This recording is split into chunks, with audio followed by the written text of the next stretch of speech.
Hola, hola mis coctelitos cognitivos. En este rico miércoles su servidora Berenice Sanz se complace en traerles una entrevista más con una gran invitada. La verdad, yo muy agradecida porque aceptó la invitación nuestra queridísima doctora Ana Utrilla. Hola, muchísimas gracias por la invitación. No, al contrario, gracias a usted por aceptar la invitación. Sobre todo, doctora, me gustaría antes de comenzar que nos pudiera hablar un poquito de su concepto, porque la verdad yo me llevo una gran sorpresa. Entonces nos gustaría saber de su concepto Novamind. Claro que sí, pues muchísimas gracias por estar aquí y platicando un poquito de lo que hacemos acá. Novamind surge en agosto del año pasado. Vamos a hacer apenas un año.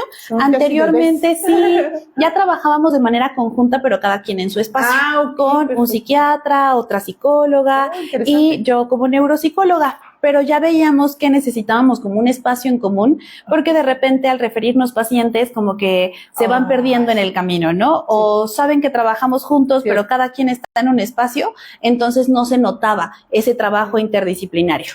Entonces fue por eso que dijimos, vamos a crear algo donde podamos estar colaborando todos juntos y realmente podamos aportarle cada quien desde su lugar lo que nuestros pacientes necesitan. Y entonces ya fue que empezamos en este espacio. En este espacio tan bonito, de verdad está maravilloso y fíjese nada más la información que nos acaba de dar la especialista, porque precisamente, ¿no? Si tienes que ir al psiquiatra, si tienes problemas con la pareja, si necesitas acompañamiento para ti mismo, ¿no? Y pues qué padrísimo, doctora, qué padrísimo. Y me gustaría comenzar, si usted me lo permite, hablando un poquito. Claro que sí. De su información profesional. La psicóloga estudió en la licenciatura en la Universidad Iberoamericana y cuenta con una maestría en diagnóstico y rehabilitación neuropsicológica por parte de la UAP. Con el objetivo de enriquecer su práctica clínica, cursó la especialidad en psicoterapia de tercera generación en la Universidad de Almería, España, en modo online. ¡Wow! Increíble. A lo largo de su trayectoria profesional, ha combinado su labor en el ámbito clínico con la docencia. Con más de 7 años de experiencia docente, ha impartido clases tanto a nivel licenciatura como maestría en instituciones como Universidad Iberoamericana Puebla, UPAEP y Universidad Madero, así como en programas de posgrado en la Universidad Madero, entre más y otros. En el área clínica se dirige de la mano con sus colegas, y es lo que precisamente hoy traemos, la famosa clínica Novamind, que yo les deseo mucho éxito, Muchísimas mucho gracias. más. Sobre todo, doctora, porque surge desde esta curiosidad, ¿no? Desde también altruismo, de querer ayudar también al humano. Y hoy estamos muy agradecidos porque nos abre de su espacio, de su conocimiento, y yo creo que todos mis coctelitos también, porque precisamente vamos a tocar, es normal olvidar este gran tema. Claro, fíjate que aquí parte de lo que hacemos es el doctor Hugo, psiquiatra especialista en adultos mayores, y yo, además de que trabajamos con diferentes edades, una de nuestras áreas favoritas creo es el trabajo con el adulto mayor. Por un lado, creemos que somos pocos los especialistas que nos dedicamos un poco al adulto mayor. Sí. A veces platicando con un geriatra decía, es que todos se quieren ir con los niños. Los psicólogos, pues obviamente en educación y eso como que sí, claro. Siempre es como hasta más fácil, creo yo, trabajar con niños, y el adulto mayor como que de repente cuesta trabajo encontrarle el gusto para muchos, ¿no? Pero la realidad es que es una población muy bonita, y es un trabajo muy lindo el que se puede hacer con el adulto mayor. Y entonces es parte de lo que le he dedicado mi tiempo, y por eso cuando hablamos de un tema dije eso. Quiero trabajar, quiero hablar del adulto mayor, porque además creo que el tema del olvido lo tenemos muy normalizado. ¿Cuántas veces no hemos escuchado es que a mi abuelita se le olvidan las cosas? Es normal, ya está grande. Y desde ahí normalizamos el olvidar, y lo que hacemos de esa manera es no visibilizar el deterioro cognitivo. Wow. Y entonces, como lo vamos normalizando, llegan a consulta cuando el deterioro ya está muy avanzado. Todavía podemos hacer algo, pero lamentablemente ya no lo estamos detectando al inicio de este deterioro, donde el frenarlo va a ser todavía mucho más fácil y le vamos a poder dar una mejor calidad de vida. Wow, increíble. ¿Por qué caemos en esta normalización, como comentan? ¿Por qué terminamos olvidando a nuestros adultos mayores? Porque se tiene como el estereotipo de que el adulto mayor empieza a tener como ciertas fallas, ¿no? Entonces, digamos que como sí, la realidad es que muchos adultos mayores tienen algunas dificultades y algunas fallas, entonces lo decimos, bueno, todos los adultos mayores tienen fallas de memoria. De hecho, por eso, algo que a mí me parece muy interesante es que ya se quita el diagnóstico de demencia senil. que todavía escuchamos mucho y que todavía podemos tener algún libro perdido que siga diciendo demencia senil, se quita ese término, porque si no, entonces diríamos todo el adulto mayor, al llegar a una etapa senil, tiene demencia. Y entonces ahora hablamos de demencia. Demencia por Alzheimer, demencia frontotemporal, del tipo que queramos, pero ya no senil. Porque de esa manera empezamos como esta parte de psicoeducación de no todo el adulto mayor tiene por qué tener demencia. Cierto. Gracias, doctora. Nos mandan besos, Pepe Apan, un beso enorme. También Rosy Gallardo, saludos, excelente tema. Un beso enorme, Rosy. Hagan sus preguntas si tienen dudas. También aquí está su espacio y sobre todo la especialista en el área. Entonces, por eso empezamos nosotros a globalizar por los estereotipos que empezamos a consumir, a absorber y a escuchar, ¿no?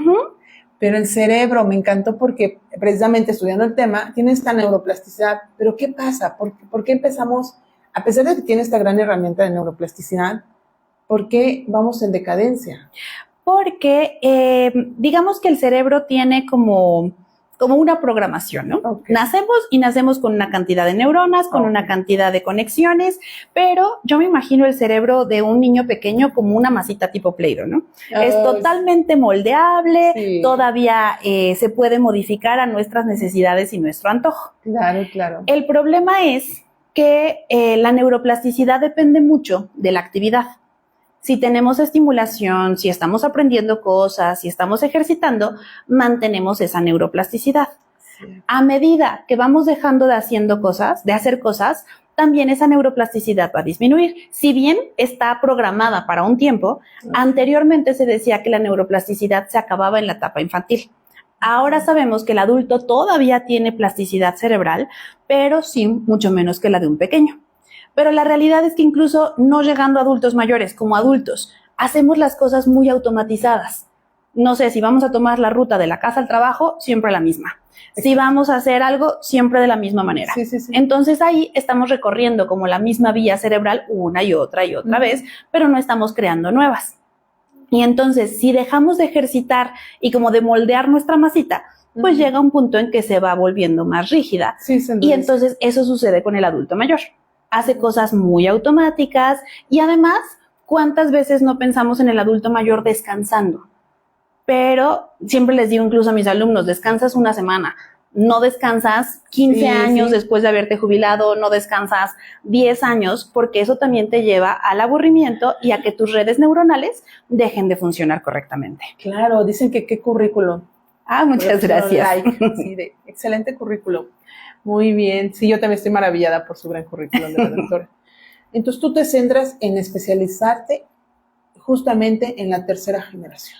En parte sí. En parte sí. O sea, tú en toda tu área, pero tú dices, voy a tocar esta parte, ¿no? Sí, porque además he tenido la oportunidad, por ejemplo, de llevar a cabo talleres de estimulación cognitiva para adultos mayores. Y es una cosa tan bonita, porque muchas veces lo trabajaba de manera individual, ¿no? Por ejemplo, en la estimulación cognitiva, eso es lo que se busca, salir como de la falta de actividad, salir de el dejar de ejercitar la mente y ponernos a activarnos, ¿no? Siempre les digo, si tú dejas de mover tu brazo, ¿qué va a pasar? Aunque sea sano, se va a entumir, se va a atrofiar. Lo mismo pasa con nuestro cerebro.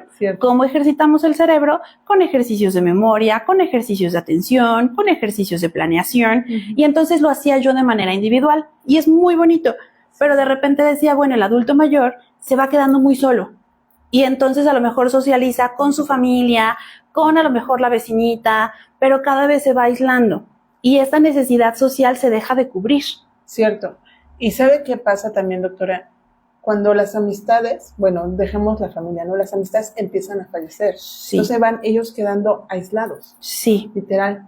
Porque es normal, los hijos empiezan a hacer su vida, tienen sus propias preocupaciones, entonces yo como adulto mayor, ¿para dónde? ¿No? Y también las programaciones que ven hoy en día, la música, todo lo que hay, no les agrada. Sí, porque se sienten como muy fuera de, ¿no? O sea, los intereses del adulto mayor ya no coinciden, como dices, entre la música, la tele, y entonces, o se la pasan viendo novelas, que también, ¿qué ejercicio mental tienes? Y entonces a lo mejor dijeras, vieron una película y al final le preguntas de qué se trató, pero solamente es ver la tele como por exactamente, constante. Y como por ocupar el tiempo.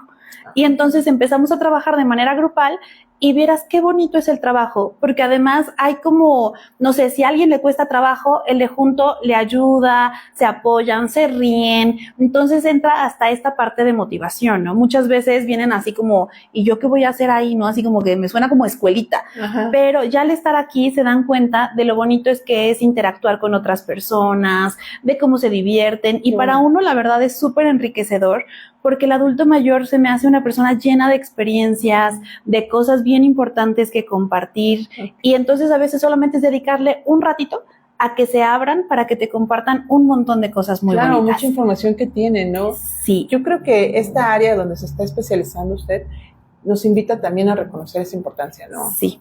Que también trae un conocimiento, que también trae una historia, que trae información que claro que nos va a ayudar, y no caer solamente en eso, en ese ego de que yo como me considero joven o me considero todavía Abby, puedo juzgar y etiquetar a las personas y posicionarlas donde creo yo que tienen que estar, ¿no? Claro, y fíjate que en el último grupo que tuvimos, un aprendizaje que nos llevamos mis colaboradoras y yo muy bonito fue, trabajamos con el tema de agradecimiento. Y les preguntábamos al adulto mayor que ellos qué agradecían. Y de repente nos dimos cuenta en cómo muchos de nuestros temas de estrés vienen como desde las exigencias como de la vida cotidiana, ¿no? Claro. De generar más dinero, de ser más productivo, de correr de un lado a otro. Y de repente el adulto mayor era así de, pues es que yo agradezco una camita rica. Yo agradezco un abrazo. Y entonces fue así de, espera, sí es cierto, hay cosas tan básicas que tenemos en nuestro día a día y que ya no nos damos cuenta por estar como tan atentos a lo que no tenemos, ¿no? Entonces como que también te conecta con otro pensar. Nos ayuda a entender. Por eso le digo, creo que tienen mucha comunicación y mucho conocimiento que nos deberían impartir. Sí. Creo que también como sociedad tenemos que empezar a desintegrar ese pensamiento de que llegamos a una edad donde ya no hay vuelta atrás supuestamente. Claro. Pero ¿qué vamos a dejar, ¿no? En nuestra sociedad. Comenta Pepe que precisamente se van quedando solos cuando sus amigos van falleciendo y a veces son amigos de toda la vida. Tiene razón, Pepe. Sí, qué doloroso. Qué doloroso y sobre todo porque, como había comentado usted, ¿no? Empiezan a dejar de sentirse entendibles. Ya no conectan. Y como a lo mejor, obviamente el tema de la tecnología no les es tan accesible, que aún así hay muchos adultos mayores que lo manejan perfectamente, claro. También eso los desconecta un poco, ¿no? Porque a lo mejor y le vemos la funcionalidad a quien nos puede ayudar en algo, a quien nos resuelve, y sentimos, muchas veces se siente que ellos no, y entonces se les va relegando, ¿no? Pero creo que todos tenemos cosas diferentes que aportar y también nos enseñan a conectar, no solamente desde las redes, ¿no? Sino también a conectar desde la presencia. Claro, y está precioso, ¿no? En esta habilidad o esas técnicas que nos está hablando, ¿qué cambia? ¿Qué cambia en el adulto? ¿Qué cambiaría también para nosotros? Claro, porque también caemos en esta rutina que comentó, todos los días el mismo otra cosa, todos los días lo mismo. Ahí que cambia, que hacemos nuevas conexiones. Ahí justamente lo que estamos generando es que haya nuevas conexiones cerebrales, porque digamos que lo automático ya tiene su caminito. Entonces solamente activamos lo que ya está. Al hacer cosas nuevas, digamos que el cerebro se vuelve a activar porque es algo que no conoce, algo que no está entendiendo qué pasa, y entonces genera, exactamente, es como un reto, y entonces tiene que generar y activar nuevas áreas para generar esas conexiones, y entonces por eso es que se está reforzando esa plasticidad, que justamente esa es la plasticidad, el poder moldear el cerebro a partir de aprender cosas nuevas. Wow, interesante. Para personas que esperemos que todos lleguemos a la vejez, ¿qué podemos hacer? Es importante que la estimulación no se espere uno a que seamos ya adultos mayores, ¿no? Sino desde ahorita siempre el estar aprendiendo cosas nuevas. No sé, a lo mejor un día dije, bueno, no lo voy a hablar como para trabajo ni comunicarme bien, pero vamos a ver en Duolingo algo de francés. Y entonces me ponía yo a jugar ahí para aprender francés, porque ahí estoy activando nuevas conexiones. O muchas veces me ha tocado adultos mayores que me dicen, es que yo hago sopas de letras todos los días. Ya no estamos estimulando, porque ya se volvió algo rutinario. Entonces, mientras sea diferente, no sé, hago sopas de letras, pero también hago sudokus, pero también hago crucigramas, pero también estoy jugando memorama, o nunca he tejido y aprendo a tejer, o nunca he tocado un instrumento y lo aprendo. Interesante. Siempre que sea algo diferente a lo que acostumbro, estoy haciendo estimulación cognitiva. Porque también caemos en ese error. Exactamente. De que digo, pues estoy cumpliendo, ¿no? Lo mismo de siempre, la misma rutina, pero no hay nada diferente. Exactamente. Es el problema con nuestro cerebro y también el cuerpo, ¿no? Siempre lo mismo nos lleva también a qué estado, ¿no? A la conformidad. Exactamente. Ok, interesante. ¿Qué podemos hacer? Bueno, aparte de lo que nos comenta, ¿qué podemos hacer precisamente para que nosotros podamos tener un mejor estilo de vida? Y también ayudar a nuestros adultos mayores. Ahí también influye mucho algunas cuestiones de hábitos, por ejemplo, como el dormir bien. Y los problemas de dormir afectan muchísimo al cerebro. Digamos que es como muy sensible a la falta de sueño. Entonces, como adultos, pues espera que durmamos entre 7 y 8 horas. Es normal que un adulto mayor a lo mejor empiece a dormir un poco menos y eso también tiene que ver con que tiene menos desgaste de energía, tiene menos actividad, pero no descuidar las horas de sueño, ¿no? Tanto como nosotros como el adulto mayor. Claro. También cuestión de alimentación, cuidar la alimentación, que no haya como tantos alimentos procesados y eso que también pueden afectar el cerebro. El consumo de azúcar se ha visto muy relacionado también con un mal funcionamiento cerebral. Y la parte de la socialización tiene una importancia enorme. El tener buenos lazos sociales, familiares, es, digamos, como un neuroprotector. Entonces, el sonreír, el pasarla bien, todo eso nos va a ayudar a que nuestro cerebro esté funcionando correctamente. Claro. Y ni siquiera tenemos, o sea, no se ve como una tarea, ¿no? Okay. O sea, como que cuidar nuestro cerebro es pues, llevar una buena vida. Cierto. Ha habido casos, y ahora vamos a lo fuerte, ha habido casos que últimamente se ha encontrado en la pubertad y también en la etapa de la niñez, pequeños que olvidan. Y también adolescentes. ¿Qué está pasando? Ahí creo que mucho tiene que ver con fallas de atención. Cuando hacemos una evaluación neuropsicológica es bien importante ver no solamente el síntoma, sino de dónde viene esa afectación. Imagínate que tú estás hablando por teléfono y al mismo tiempo estás pensando en qué vas a hacer al rato y en ese inter dejas las llaves.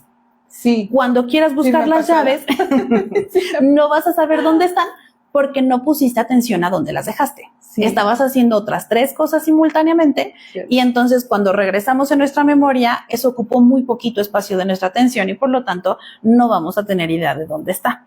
Creo que mucho está sucediendo por eso. Estamos, creo que creando un mundo en el que estamos sobreestimulados por cosas muy rápidas, cortitas, y entonces nuestros periodos atencionales se están haciendo muy chiquititos. Y entonces eso afecta. Reteniendo poco. Sí, exactamente. O por ejemplo, de niñas que no teníamos un celular que nos guardaba todos los números de teléfono, no los aprendíamos. Sí. O nos aprendíamos cómo llegar a algún lado. Ahora ya no necesitamos recordar muchas cosas. Con toda nuestra memoria la depositamos en un objeto externo. Entonces no estamos estimulando nuestra memoria. Cierto.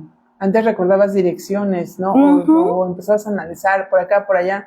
Y hoy en día abres Google Maps y te lleva directo. Creo que tiene razón. Sí. Donde no nos estamos permitiendo analizar. Exactamente. O incluso, por ejemplo, lo veo con muchos adultos mayores. Si hacemos algún ejercicio tipo cálculo mental o algo, son buenísimos.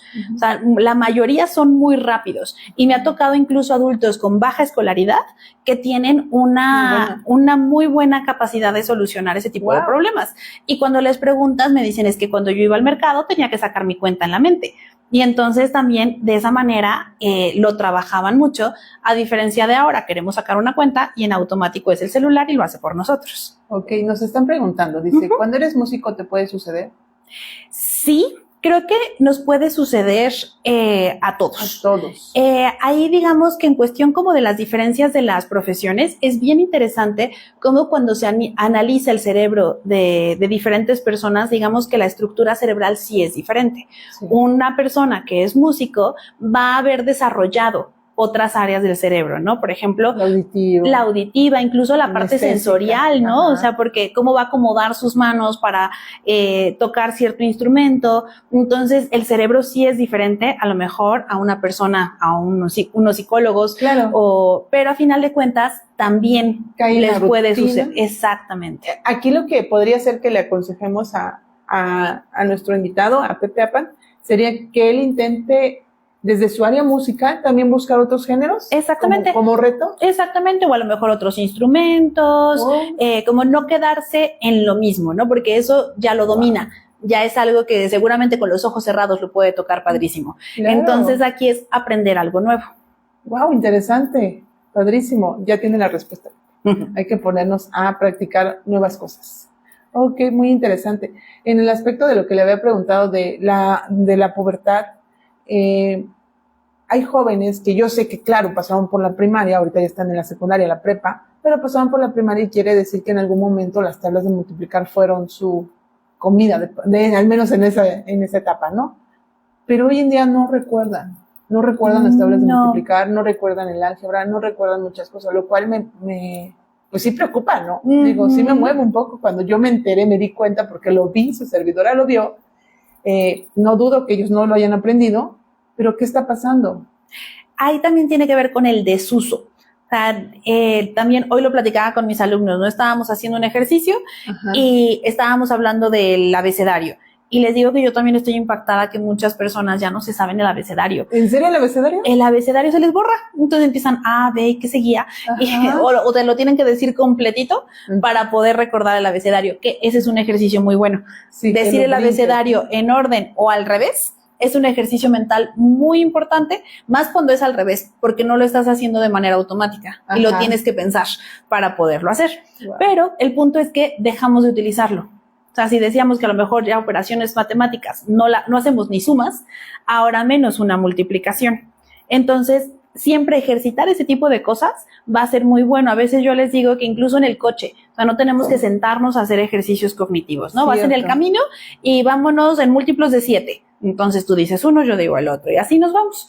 Y entonces a veces de esa manera pongo a trabajar tanto a los abuelos que vayan con los nietos y entonces que la familia se involucre. Y entonces matas el tiempo haciendo un ejercicio mental. Yo a mí me gustaba jugar mucho con la familia al basta. Eso es basta. Buenísimo. Exactamente. Sí, porque además trabajas mucho la fluidez verbal, trabajas como la agilidad mental y de una manera divertida. O sea, no te sientes como que estás haciendo tarea, ¿no? Y sin embargo, estás ejercitando mucho tu cerebro. Wow. La tecnología yo sé que viene a ayudar muchísimo, pero también viene ¿a qué? En cuestión de su tema. Exactamente. En esa parte creo que puede entorpecer un poquito, ¿no? Y con eso no tengo estigmatizada la tecnología. La verdad es que, como dices, puede ser súper útil. Y, por ejemplo, desde neurorehabilitación está padrísimo que ya hay muchas cosas, desde programas que puedes mandar tareas a casa para que sigan trabajando desde la compu, como mucha estimulación muy bonita y muy interesante. Pero creo que ahí lo que nos toca es tener cuidado en cómo la vamos a aplicar, ¿no? O sea, que sea una herramienta, más no que nos supla. Un obstáculo. Exactamente. Wow. Exactamente. O sea, creo que ahorita, por ejemplo, con lo de inteligencia artificial, que de repente hay como posturas muy contradictorias al respecto, ¿no? O sea, creo que nos puede facilitar muchas cosas, o sea, puede ser nuestro apoyo para que le dediquemos tiempo a algo más, ¿no? Pero si ya deposito todo en la inteligencia artificial y yo descanso, pues entonces realmente ahí sí mi cerebro se va a ir como deteriorando, por así decirlo, porque no lo voy a estar estimulando y usando. Cierto. Estaba yo escuchando en la mañana, de hecho, cuando venía yo en las noticias, que decían que ahorita vienen 3 aplicaciones con los cuales ya traen muchas quejas en el área médica porque viene siendo disfuncional para niños y adolescentes. De hecho, sí que no viene recomendado, de hecho, ni para nosotros. Pero no sé qué aplicaciones son, estaban dando los nombres, todo esto, pero lo cual me llamó mucho la atención que dice que precisamente el cerebro de un pequeño y de un adolescente no está capacitado para el manejo de aplicaciones, no está capacitado para toda esta información que tristemente también la ciencia ha descubierto que la neuroplasticidad que tiene nuestro cerebro ha reducido esta retención, ¿no? Y no está permitiendo que nosotros podamos evolucionar, sino todo lo contrario, estamos estancados. Exactamente, ¿no? Está cortando la información, no nos está permitiendo generar herramientas, que es lo que usted comentaba hace un momento, y lo cual también viene gran problemática. ¿Qué piensa de ello? Sí, creo que cada vez hay como contacto con la tecnología a más temprana edad. Cierto. Y si bien, por ejemplo, los videos, juegos y demás pueden servirnos como para trabajar vocabulario, trabajar cosas muy interesantes con los pequeños, también siento que para muchos es como, tengo muchas cosas que hacer, ten tantito, entretente. Y algo que afecta ahí, por ejemplo, también es con el tema de la liberación de dopamina. Liberamos dopamina cuando hay algo placentero, cuando hay algo que nos agrada. Sí, pero yo digo sí. no es lo mismo la liberación de dopamina o la motivación que hay cuando yo hago bien algo en un juego y me salen un montón de ruidos y aplausos que cuando hago bien un rompecabezas. Ahí pues nadie me va a decir nada, nadie me va a aplaudir y entonces no hay una recompensa. ¿La estimulación estamos buscando? Exactamente, estamos buscando ese reforzamiento, esa estimulación que nos da como ese shot de dopamina, ¿no? Cierto. Y entonces, digamos que toda la parte de tecnología nos alimenta mucho esa liberación de dopamina y en nuestro entorno a lo mejor no. Y entonces muchas veces los pequeños por eso están en clases y pues están buscando más y más y más entretenimiento, motivación, y entonces para un maestro es difícil mantener la atención del niño cuando a lo mejor la clase no es tan emocionante como el videojuego que acababa de jugar. Cierto. Entonces creo que también eso es parte de lo que está afectando mucho, porque hay mucho menos tolerancia a la frustración, mucho menos como apego a ciertas cosas que no tienen como esa parte tan emocionante. Claro, no va a generar esta droga, que la dopamina es una droga natural que genera nuestro cerebro, y precisamente pues no le voy a prestar la atención porque no, como comenta, no me da el placer que yo deseo obtener. Le pregunta a la psicóloga Rosy Gallardo, ¿qué sucede cuando una persona canta y hay frases que no recuerda, aunque lleve años cantando la misma canción? Es lo que nos había dicho, ¿no? Ok, sí. Nunca se aprendió, bueno, ahí tendríamos que ver si nunca se logró aprender la canción o si se está perdiendo. Dice ella que sí bueno, por la pregunta lo que yo entiendo es que ¿qué sucede cuando la persona canta y hay frases que no recuerda, aunque lleve años cantando la misma canción? O sea, yo me quiero imaginar como una canción muy típica, la de Wisi Wisi Araña, voy a poner como ejemplo, y que de repente yo no sepa yo qué sigue. ¿Qué está pasando? Ahí habría que ver si esa falla de memoria también está sucediendo en algo más o si está haciendo algo puntual. Si está haciendo, y también hay que ver el estado emocional, porque algo muy importante es que nuestro estado emocional puede afectar mucho nuestra memoria. ¿Como bloqueos? Como bloqueos, o incluso hay algo que se conoce como pseudodemencia. Una pseudodemencia es cuando la persona está con un estado de ánimo deprimido muy fuerte y que además ha perdurado por mucho tiempo. Y entonces esa depresión puede generar también fallas cognitivas.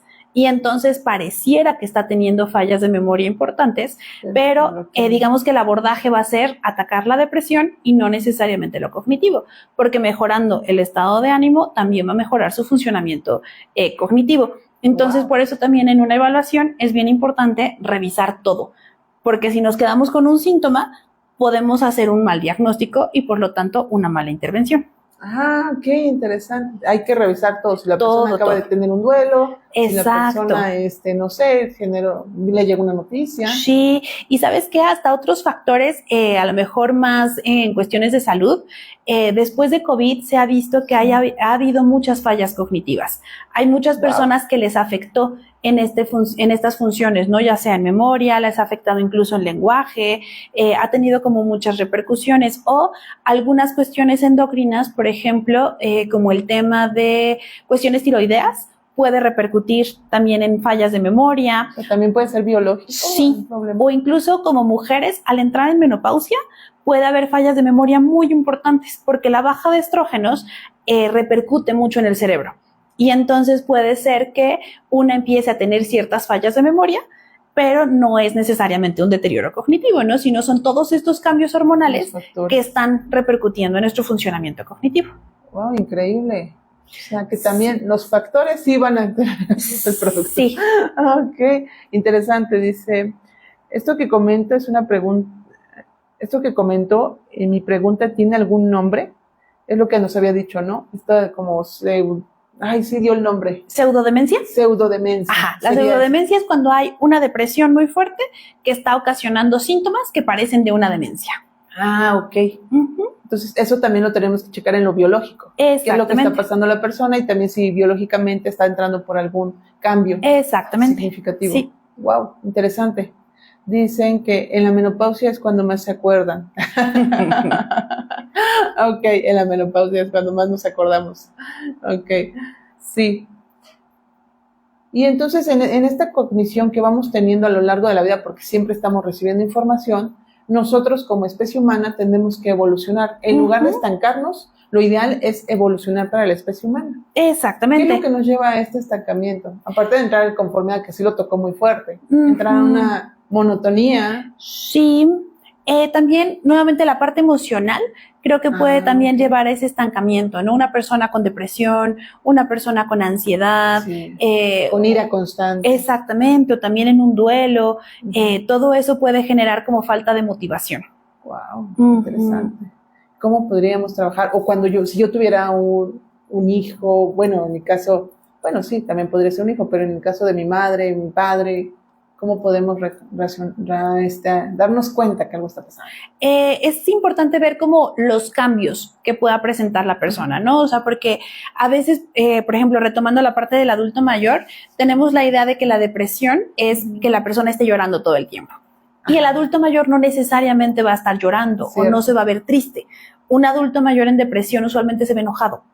Y entonces todo le irrita, ya no quiere salir, incluso si antes disfrutaba estar con su familia, ya no quiere hacerlo, o incluso no solamente en un adulto mayor, ¿no? También un adulto joven o incluso un niño a veces manifiesta la depresión con enojo.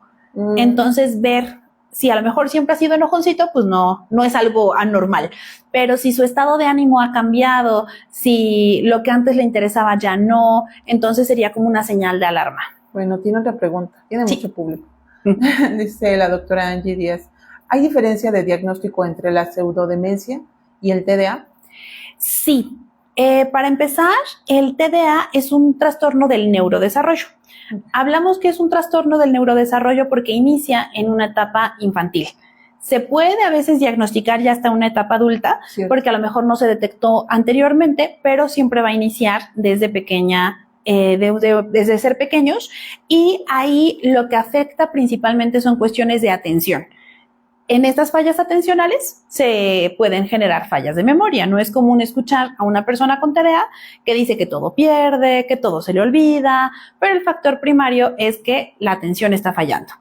La pseudodemencia usualmente se presenta ya más en adultos y principalmente en adultos mayores, que anteriormente no habían presentado síntomas de inatención y fallas de memoria y que ya a esta edad empiezan a notar un cambio muy, muy importante.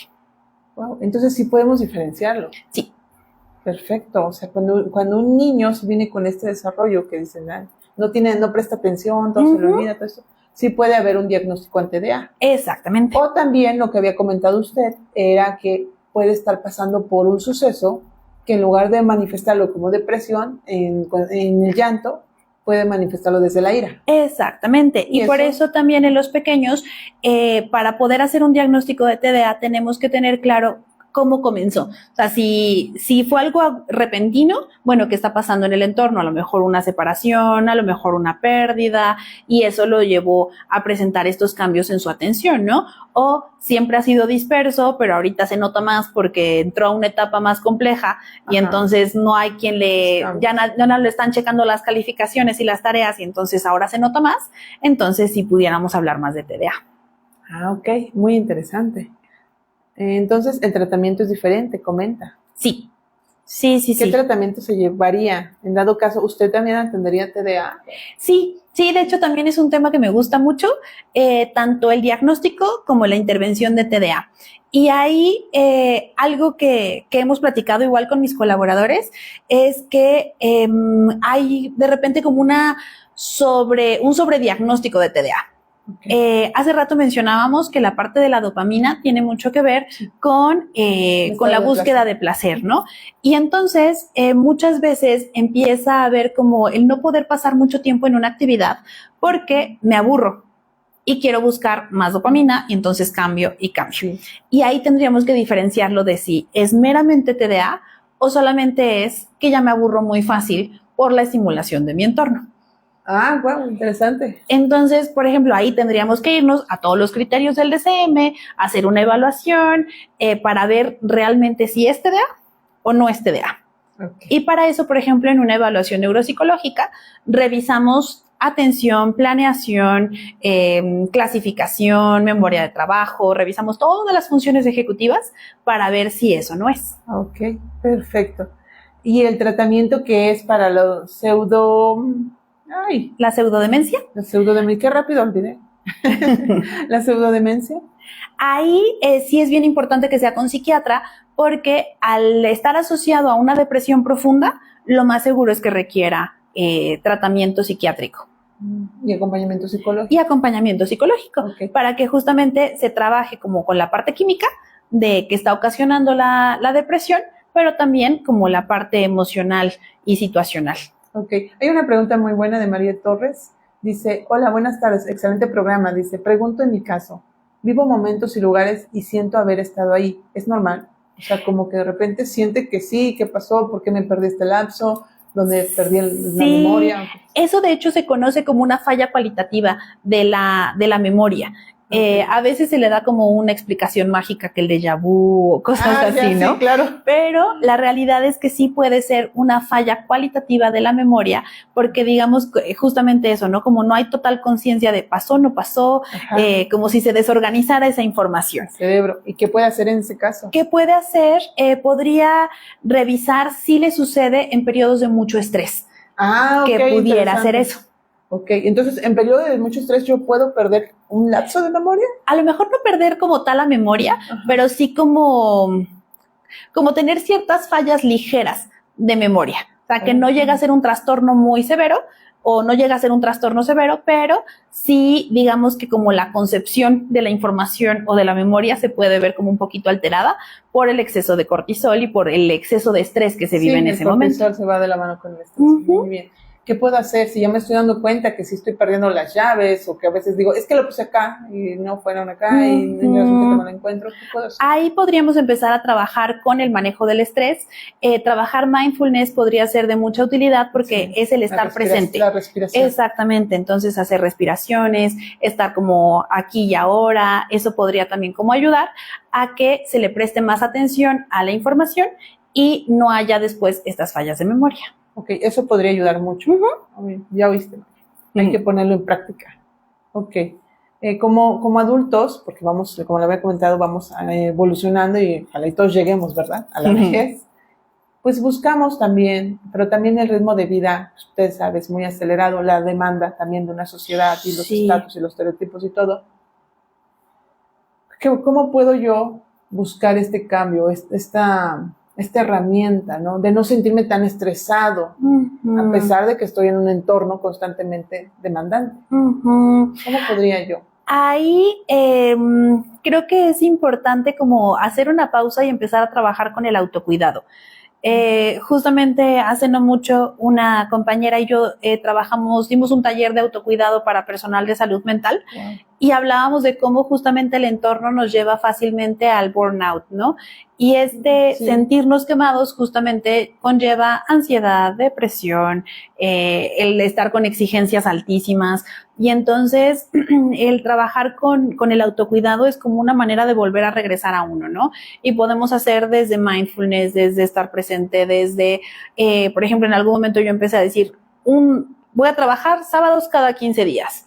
Y los otros sábados me los voy a dar a mí, porque necesito descansar, porque necesito estar bien para mis pacientes, porque quiero tiempo para mi casa, para mi familia, porque de repente si te dejas ir en el acelere de la vida, cuando te das cuenta ya estás súper cansado, ya estás durmiendo mal, ya no estás tomando agua, etc., etc., ¿no? Y entonces como que empezar a poner nosotros mismos la pausa, como ese cuidar nuestro descanso, nuestro bienestar, poner límites, fomentar las relaciones sociales, o sea, como empezar a ver qué necesitas.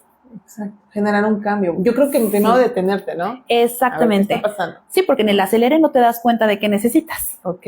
Y sobre todo algo que me gustó mucho fue que no normalicemos que como ya estoy envejeciendo, se podría decir entre comillas, madurando, ya es normal perder la memoria, ¿no? Exactamente. Eso me encantó muchísimo. Entonces yo creo que si algo me está pasando, es tiempo de ponerme, centrarme y empezar a identificar, ¿no? ¿Qué herramientas, a dónde tengo que acudir, dónde ir? Sí, porque creo que es escucharte, ¿no? Creo que a veces normalizamos un montón de cosas, desde el dolor. Me duele la cabeza, sí, no pasa nada, y sigues. Y me duele la espalda, y sigues. Cierto. Y se me está olvidando esto. Y así van pasando muchas cosas y como que las Muchos dejamos. foquitos rojos, ¿no? Exactamente, y los dejamos de escuchar y de ver hasta que el cuerpo ya nos grita así de, oye, ya, ponme atención. Claro, qué fuerte, pero es real, ¿no? Uh-huh. ¿Cuánto nos está faltando? Uh-huh. Qué interesante.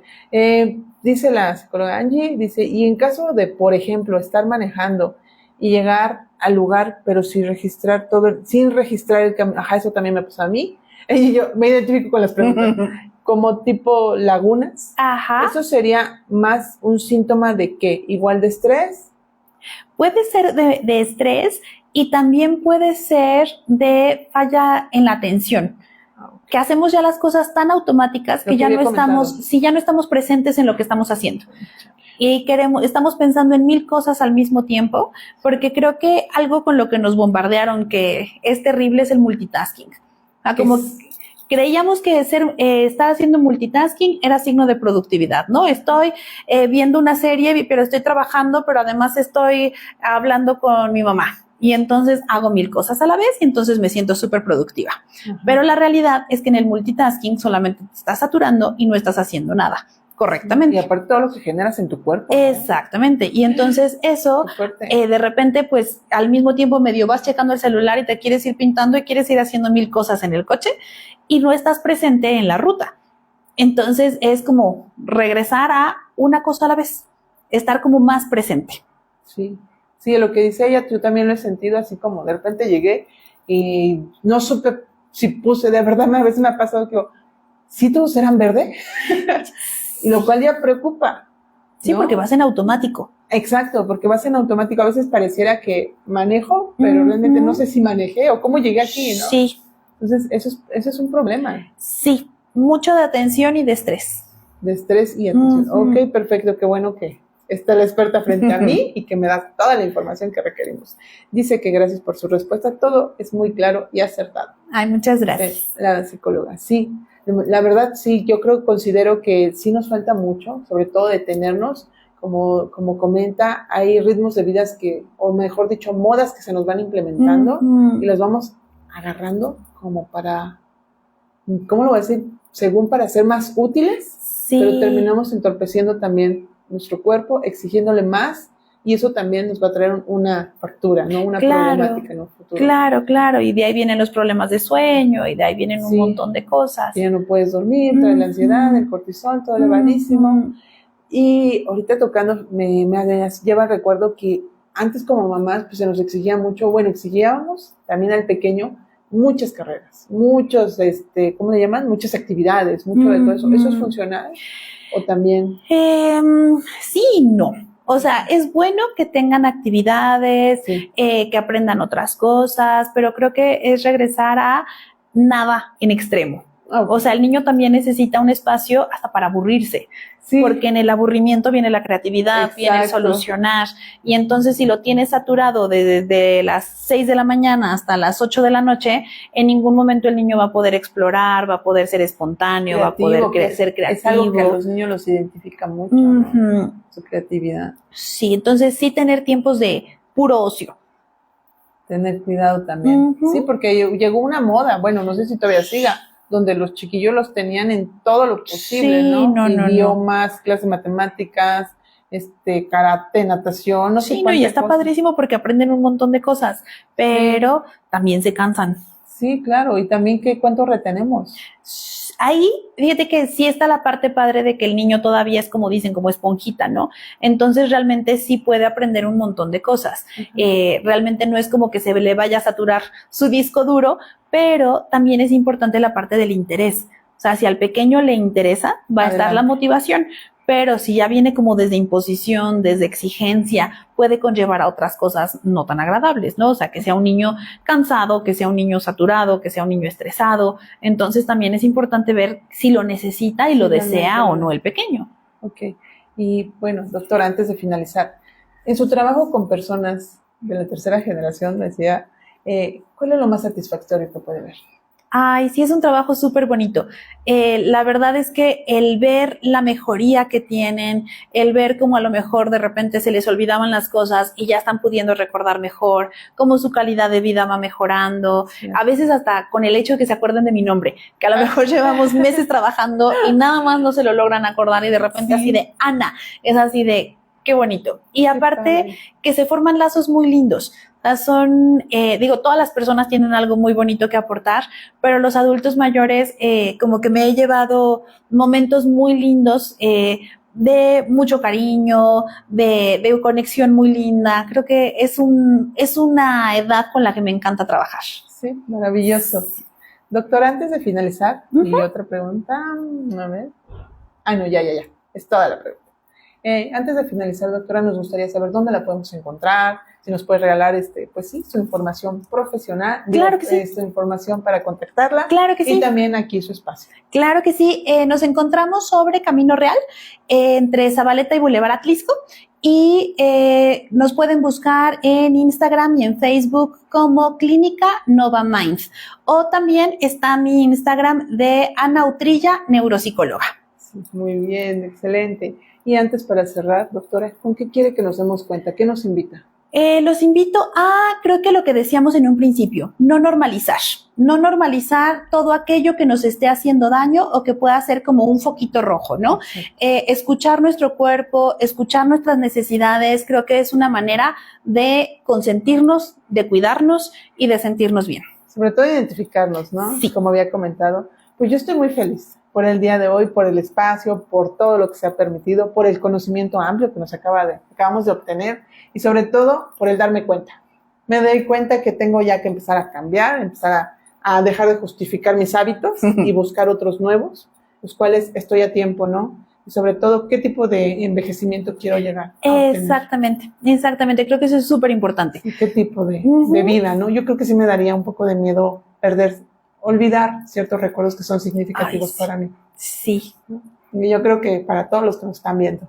Pues doctora, nuevamente muchísimas gracias. Gracias a todos los que nos ven y ya saben, nos vemos para la próxima. Bye bye. Besos.